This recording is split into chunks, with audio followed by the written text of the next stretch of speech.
โอ้กิจกรรมเดินท่องเที่ยวธรรมชาติวันนี้โอกาสพิเศษนะเราอยู่กันอยู่ขบวนช่วงท้ายนี่มีอยู่3 หนุ่ม 3 ต่อต่อโตต่อโตยต่อตั้มกับสาวงามจากโรงพยาบาลชลบุรีแน่นอนถวายพระเสร็จพระให้มาพระอาจารย์ทึกให้น้ำมาโอ้โหนี่เรียกว่าเราได้น้ำทิพย์เป็นน้ำเข้าพิธีหล่อพระเมื่ออาทิตย์ที่แล้วน้ำพุทธมนต์ยอดเยี่ยมเลยหมาก็เห่าคนหล่อคนสวย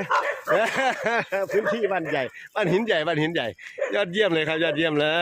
บ้านหินใหญ่นะครับบ้านหินใหญ่นะครับเอาชัดๆนะครับบ้านหินใหญ่นะครับบ้านหินใหญ่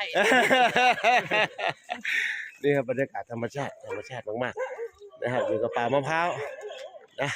โอกาสพิเศษที่พวกเราได้มาเดินเที่ยวชมธรรมชาติ